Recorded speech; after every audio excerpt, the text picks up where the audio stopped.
Hi, it's Alexander Russo from The Grade, and this is the Education Show, and I'm delighted to have Taylor Lorenz with me today from User Mag. Taylor, welcome. Thanks for having me. We are here to talk about the intersection of technology and education. You come from the tech side, I come from the education side, but there's a lot of overlap these days, right? Big time. Yes, yes. I think much to a lot of people's chagrin. I agree. What is your take, just to start out, what's your basic take on tech in schools and how it's being discussed these days? Well, how it's being discussed is pretty bad, I would say. I think we've lost the plot on so many issues. It's really frustrating. I've been reporting on this stuff for over 15 years since I started, and I'm a millennial, so I was sort of part of the first wave of, I guess, tech integration in schools. We had computer labs, we had typing classes, but by the end of college, we had like a Mac lab, and there was a lot more sort of online services. Facebook existed by then, et cetera. So you could sort of find your classmates and cyberbully each other. Um, so yeah, I think it's just, it's a topic that inspires a lot of emotion. Right. And so I think sometimes it's hard to talk about, but I'm not like I'm not somebody that is like, let's all go back to the 1800s and, play with sticks. I think there can be a place for technology.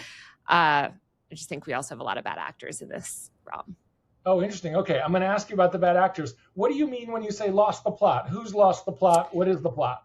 Oh God, everyone. I think. I think the thing is I covered tech regulation and laws a lot, and there's so much money, right? There's so much money, and there's so many interest groups in this sort of situation, right? We have the teachers unions, which are really powerful and important.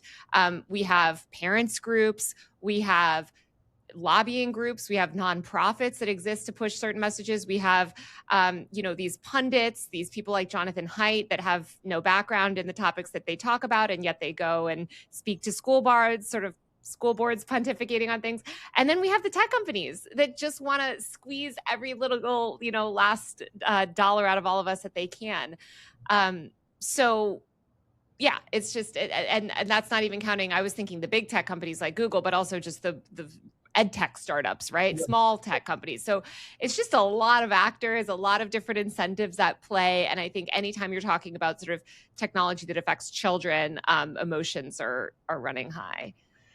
Who then, if those are the bad actors, if those are that's the messy, noisy world out there, who should educators, parents, journalists be talking to if they want to understand what's really going on?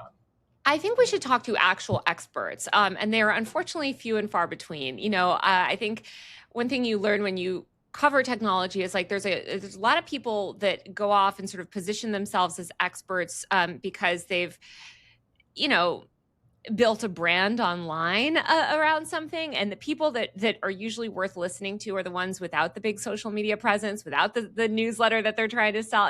Like they're the scientists and the experts that are really sort of day to day interviewing children, interviewing like doing these in-depth sort of research studies, and speaking to educators. So I think, yeah, I think that you kind of want to find not the loudest voices in the room, which makes things harder, of course. No, no, but it makes perfect sense.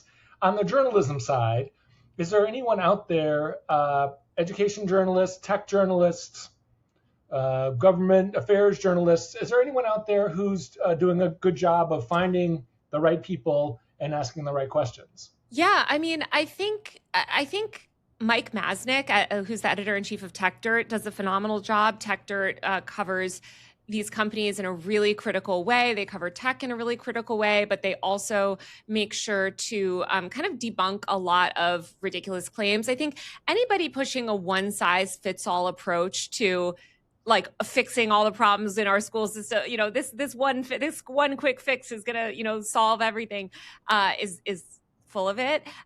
So I love Tech Dirt for like tech news. Now, if you're looking for like tech education news, like they really don't cover it that much, just some now and then.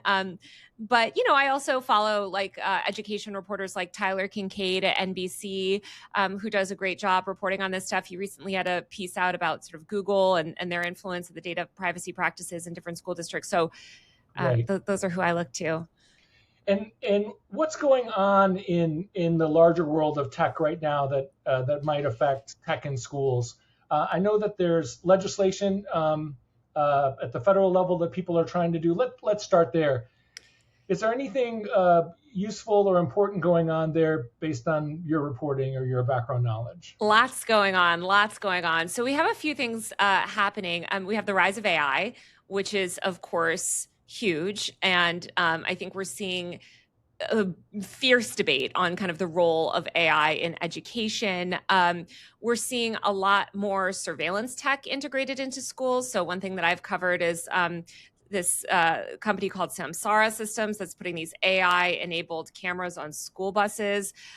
We had the situation outside Baltimore last fall when a child was tackled by a police officer after an AI system misidentified a bag of Doritos that he was carrying as a gun. These mistakes happen. And I think that as these sort of like tech bans, like a lot of these cell phone bans happening sort of in schools, parents are rightfully concerned about school shootings. And so you have these school districts saying, well, don't worry, we've got this new AI system that can just surveil everyone and that'll keep everyone safe. These are also not a good solution. So, and then we have like the Democrats coming out with this, sort of Project 2029 proposal where part of their tech policy is banning cell phones sort of universally in schools, which I think is a very stupid sort of policy. Let's talk a little bit about that for a second. You are one of the people I see who's anti-ban. Federally. Yeah. Explain your position on policy grounds or political grounds or both. I'm curious. Yeah, so I've reported extensively on technology bans. I mean, I've written even about the pager bans back in the 90s, which these laws are modeled on. We know what happened. We've seen this. This story has played out a million times, right? With comic books, with, video games, with whatever. It's every new sort of form of technology and media is destroying the youth. That's not to say that cell phones can't be incredibly disruptive in schools, just the way that beepers. I mean, imagine trying to teach a class and everyone's got their beepers out. Like, I understand, but we know what happened with the beeper bans, and it led to, kids of color being targeted, hundreds of kids ending up with criminal records because they were actually arrested for having beepers on school campuses. I was talking to a mom in Los Angeles recently whose child goes to a sort of more urban school here, and a lot of the kids do shift work. A lot of the parents do shift work, and not being able to communicate has been a complete disaster. These kids are missing shifts. Their parents are missing shifts. It's caused a lot of problems. And so I think we just have to find more tailored solutions. I think there are school districts in which this is no problem, right? And it's really thoughtfully executed and it's wonderful. And then you have school districts like some of these ones in LA where it's a very different environment. The school base is, unfortunately, cell phones exist in the world. So we can't go back to the 90s, right? Cell phones exist and they're integrated into our world. And so I think we need to find sort of smart ways to allow students to ensure that low-income students are not missing shift work, that they can, check a message if their parent's going to pick them up at a different time without, having them sort of able to sit and scroll all day during class. So I'm just in favor of more tailored solutions. Another thing I think we have to talk about is the cost, right? These programs are not free. They either require sort of millions of dollars in some cases where they're doing these yonder pouches. Is that the most effective way? If we have $5 million to spend, right? Is that the most effective deployment of those funds? And also, a lot of them, I understand why teachers don't want to enforce this, but sometimes these policies are being enforced by campus resource officers, police officers. Right. And so these kids are now having more interactions with police. All of these are complicated issues, right? And so when some Democrat or Republican lawmaker comes in and says, oh, we're going to pass the bill, it's going to fix everything. I'm like, every school requires something different. Every student body requires something different. And I think we should leave it up to local districts to decide. It's so interesting to hear your overview. And I did not actually know the story of the beeper bans and the unintended consequences. Have you written that story? Have you read it? Is there there's actually a really great let me pull it up really quick. What is it? I can find it after, no worries, but I just want to make sure that it's out there because I would read that. That would be directly relevant and interesting to Yes, read. I did a whole video on it. There's this guy, Louis Anslow, who's a researcher who wrote this fantastic post on the Pessimist's Archive, which is a newsletter he writes sort of documenting moral panics about technology. Yeah. And he wrote this post in 2024 about these laws and the consequences. And it's a really fascinating read. And I think it shows, where these policies can go wrong. I also think, just one more thing I'll say on the cell phone thing is, what I want these lawmakers to realize is they're kind of like 10 years behind, right? Like, the time to do this was 2016. At this point, we've got kids with AI enabled smart pins, the watches. We've now got the Meta glasses that I've heard kids are trying to wear to school. We have these, I just saw a girl the other day that had a hair clip with a camera in it that she's selling on Instagram that's surveilling, that you can take video with. So I think, and potentially text with if it has AI in it, right? Like, I think that technology is always going to progress sort of faster. And Right. that's why we need to develop policies that are sort of flexible. And I also think just teach kids to navigate the tech and information landscape of our time. Because even if you're banning this stuff, through high school, that kid has to go out into the world and function. And you want them to have this ability to self-regulate and moderate their own technology use. I think I know what you're going to say, but I want to hear you say it anyway. What do you think about age-based social media bans? So there's no such thing as age-based social media bans. That's a big common misconception. So a lot of people think, they use the term age verification. It's an industry term. There's no such thing as age verification because nobody ages at the same rate. You don't go through some magical metamorphosis when you turn 18 or 16 where suddenly you're a caterpillar, now you're a butterfly. There's no physical change. So the only way to verify your age is to verify your identity, to verify your birth date and your government identity. And not only do these policies not keep kids safe, they really endanger children. We know that children that are forced to go through these systems are at significantly higher risk of identity theft, also of scans. You're now training a generation of kids to give up their biometric data, give out highly personal information. I've seen all these phishing apps and websites that ask children to upload photos. Sometimes they'll ask the child, in a very disturbing case to, take your shirt off. We need to verify, remove your clothing. And if you train kids to accept these systems, they are going to be baited by predators. They are going to have their data exploited, and that data can then be used against them to deny them health insurance, car insurance, right? They can be used, that data that you're harvesting on that child and monitoring all of their online activity, right? That is going into predictive pricing algorithms. So say your child spent a lot of time on YouTube watching the wrong videos when they were 14, and now they're paying a higher price for something when they're 18. All of that aside, that doesn't even mention the civil liberties concerns of the fact that these, sort of age gating the internet, aka identity gating the internet, would also obliterate the privacy rights of adults, and I think that's really dangerous. You mentioned before that the beeper ban is a historical antecedent to tell people what was going to happen with cell phone bans. Is there a similar history or an example of what happens when you try to do this age verification kind of thing? Yeah, actually. So you can look at China or Russia or Saudi Arabia or, some of the more extreme countries. I mean, the countries that have pioneered this, that have these laws in place, we know how they're used. We know that these children are not safer in these countries or more mentally, well. And we know how these policies are used. And by the way, we're already seeing the Trump administration use these policies to hunt people down.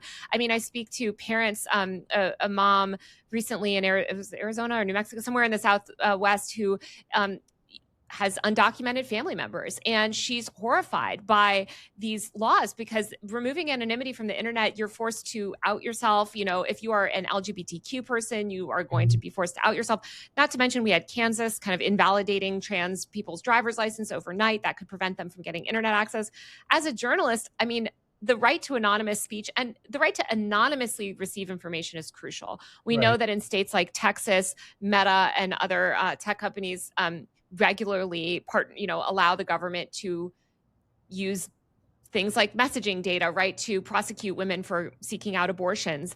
If you're a 15-year-old girl, and you don't have a support system and you're trying to get support, for an abortion or for healthcare, for anything, right? For abuse, we want young people to be able to gather, gain that information. So these age gating laws, that they just don't do anything. There are so many ways to make the internet safer. These laws don't do any of that. And by the way, the big tech companies are all lobbying for them. Right. Okay. I want to point people to a group called the Digital Childhood Alliance, which is operating constantly, pushing these laws, posting all day on Instagram. Let's crack down on big tech. Guess who funds them? Meta. Huh. Huh. Meta. Guess who backs the Kids Online Safety Act? Meta, OpenAI, Elon Musk. Do you think Elon Musk cares about child safety? No. So they're part of the idea there is that they're protected by other provisions in the law, and also they're devolving the responsibility down to individuals, which is sort of like what was done with recycling. Is that It's not just that, it's that we are actually mandating that they harvest more data. These companies, the way they monetize is by harvesting massive and massive and massive amounts of data. So instead of making less data commercially available and protecting people's data privacy, we are doing the opposite. So yeah, they're happy. And in fact, we're not even enforcing COPPA, the Children's Online Privacy Protection Act, anymore. The government just came out and said, we're not going to enforce those pesky child privacy laws. We're just not going to enforce that. So if a lot of people are talking about or advocating things that aren't going to be helpful, that are going to be heavy-handed or have unintended consequences, are there things that people could do, that the government could do, that would be less intrusive, less likely to criminalize, or less likely to de-anonymize the internet? Absolutely. I mean, these companies profit off harvesting our data. They want to harvest data on children. I think back to that iconic 2012 story by, I think it was Kashmir Hero. It was a Forbes story. It was about, or it was a New York Times story. It was this iconic 2012 story about how Target, the retailer, knew a girl was pregnant before her own father, a teenage girl. Right. These companies, they are tracking your children from the time they are in your womb. I am not kidding. They are building data profiles on your children and that data will be used against you, your family, discriminating against your child. It will have just unimaginable, especially in the age of AI, consequences. We have seen how irresponsible Meta is. If you think your kids are addicted, quote unquote, to social media, that is because these companies have been harvesting massive and massive amounts of data to hyper target them, right? With the most engaging content. We need to take back control. And that means passing comprehensive federal data privacy regulation, really cracking down on big tech's business model. And that means challenging the companies. And we have Ron Wyden has a lot of great proposals, I would say. Okay. But a lot of people are just falling for this tech propaganda. They don't realize that this, Which they may not even realize is propaganda. Absolutely. They're well-intentioned people, but they're falling for they're falling for a grift, and these tech companies are seizing more and more power because of it. How about the EU? There have been times in the last 5 or 10 years where the EU has figured out how to do something before the US has. Has the EU been able to do anything on any of these fronts that you'd recommend? No, we did for a while. You're right that the EU was ahead in privacy protections, and now they've completely backslid. So in 2023, the UK, which I know is not technically part of the EU anymore, passed the Online Safety Act, which is a devastating piece of legislation that has actually led to an enormous harm for children. Children have been cut off from critical support networks, forums, and sites where kids could report abuse have been taken down. It's been horrible, not to mention the criminalization of speech, young activists being persecuted. Teenagers are very politically involved these days, right? Against ICE, and so they're being persecuted. And what, if you happen to know, what happened to the EU that it went from, hey, we're going to do what the US won't do, to falling behind this way? Well, what happened is tech lobbying, right? Is that they've convinced all of these parents, they've sort of sowed this moral panic about, I would say, the wrong thing about technology. We should be panicked about like the sort of actual business practices of these companies, but instead they've sort of convinced parents to sort of get on board with this ridiculous, crusade to obliterate privacy and really do the tech companies' bidding, and that's been very effective, unfortunately. I keep coming back, and this may be simplistic or misguided, please correct me, but I keep coming back to what happened with climate and recycling, right? we were all convinced, or many of us were convinced, that recycling was going to save the world. Responsibility devolved to the individuals or to the city, municipal level, and a lot of time was lost. I'm not asking you to take a position on climate, but is there a similar dynamic going on now where we're being told to look at devices or specific, to looking at the micro rather than the macro? Absolutely. I think it's really similar. You also see a lot of similar tactics in terms of disinformation, of people, of, yeah, like, I mean, really bad science that's sort of just used to justify things. I think it's even worse than the recycling example. It would be like if we were saying, hey, recycling is really bad. So now we're actually mandating that in order to drink water, you have to purchase it in disposable plastic bottles. And actually, every single person now has to use this much gas or natural. It would be like eliminate. Like, I don't even know. It's like, it's so much more hard. It's like we're asking, we're going backwards. We're not even like sort of just individualizing it and making it, making these policies kind of ineffective. We're actually causing an enormous amount of harm. And that I think is really sad. You must get this all the time, but for people who don't know you, you've got tons of followers. I'm sure a lot of people do know you, but for people who might not know you, how do you map yourself? Where do you fit? I see you talking about some of these concerns, and I also see Kelsey Piper at the argument talking about age gating being a bad idea, but I don't think of you as liberal identifying. Where do you fit? Yeah, I'm very progressive for sure. I have written a lot about the far right. I think what's interesting is that like these issues don't map very clearly politically. I myself, I mean, I believe in LGBTQ rights. I obviously believe in climate change. I'm a very progressive person. I care a lot about marginalized people. I write a lot about marginalized youth, which is why I think I started covering these laws so early because we saw the way they were affecting LGBTQ youth, especially. So that's sort of me, but it's very interesting when you look at sort of these policies, because I think, I mean, the age gating, aka identity verification stuff, those are far right. Those policies were pioneered by the extreme far right. That's a very authoritarian policy. Like, again, if you look at countries that have enacted these laws, it is the most extreme authoritarian countries on the planet, and they're used to bolster that authoritarianism. So these are always far right policies that actually groups like the Heritage Foundation or Morality in Media, now known as NCOS, have been trying to push since the internet began. But only in the past few years have liberals gone on board, primarily through Heritage Foundation collaborator Jonathan Haidt, who has said very horrible things about LGBTQ people, but sort of has been able to position himself in liberal circles, and has gotten liberals on board with these policies that I would argue are sort of antithetical to democracy. I mean, these Western leaders always were very against this stuff until recently. And now I think they've, gotten on board. What's the, I didn't know about the Heritage collaboration. We don't have to spend much time about it, but is that something that's been documented? The Heritage Foundation, yeah. I mean, they've been playing a role. No, with Jonathan Haidt's thing? Yeah, I mean, you can watch his discussion, you can watch his chat online. I mean, I would encourage also people to see what Jonathan Haidt has said about minorities, IQ, race. This is not a progressive man. He is simply not. I mean, his acolyte right now, who he's been boosting, is this girl Freya India, who's most well known for ranting against feminism and writing for Evie, the far right Christian nationalist magazine.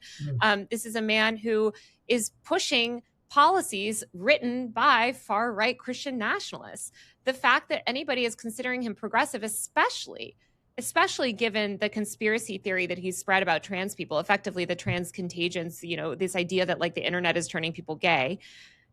This is a man that does not care about young people, marginalized youth, young women, etc. And I think we should, and by the way, he's also a man that has absolutely zero background on this issue. Zero. That book has been discredited so effectively by all these, actual academics who have a lot more nuanced take on things. It's just not so simple. There's another person whose name I've written down here, Jared Cooney Horvath. He's got a book coming out called The Digital Delusion. And then Natasha Singer from The Times has a book coming out about AI in schools. You mentioned, and Tyler Kincaid, you mentioned from NBC News. There's also Lee Gaines, who's an Omidyar fellow doing work for NPR. Is there any other place besides Tyler, any other person or outlet that seems to be on this story in a way that you find to be useful? Yeah, I mean, I would say the Electronic Frontier Foundation, not an outlet, but they have a great blog. I also think 404 Media has done a great job. 404 Media was the first one to sort of blow the whistle on that alpha school, Yeah. the AI school stuff.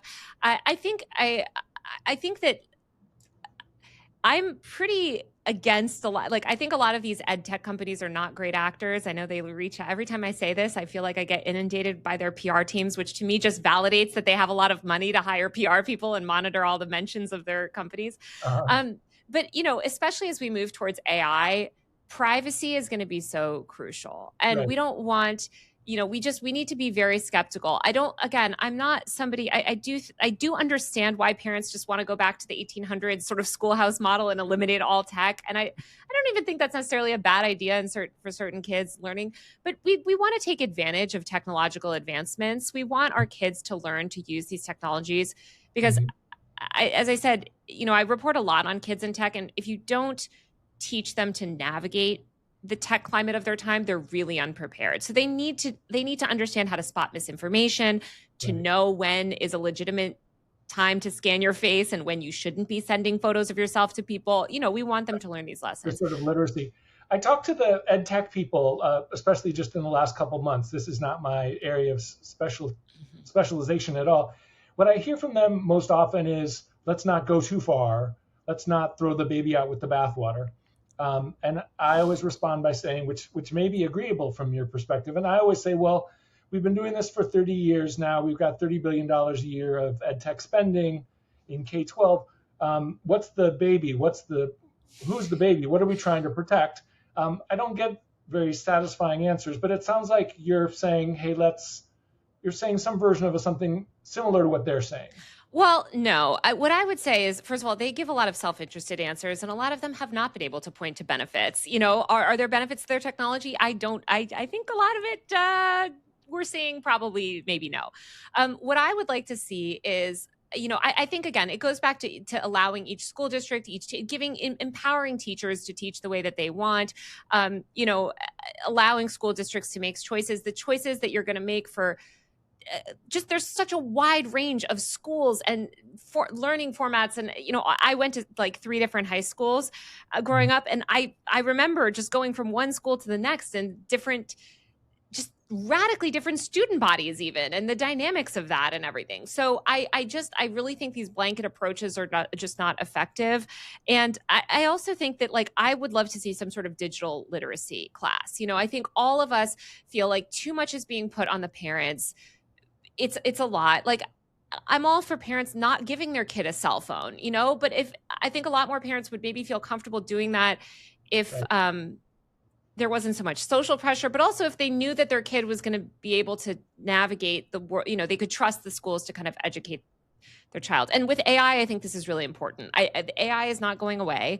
That does not mean we need to integrate it into our schools, but let's teach kids how to use it effectively. Let's, at the same time, ensure that they're not cheating, right? And also, let's not put AI cameras in the school. You can't talk all day about how AI is evil and, you guys can't use it, da da da, but then we are going to use AI to surveil you, or we are going to use AI against you. Like, then you seem hypocritical to these kids. So yeah, I guess it's like it is not a popular message because it's like a nuanced message. And I think you have the ed tech companies that are like, oh, no, just get everyone on the iPads and laptops. It's amazing. Let's put the Right. screens in the kindergartens, and then the parents that are like, let's actually just ban everything. Right.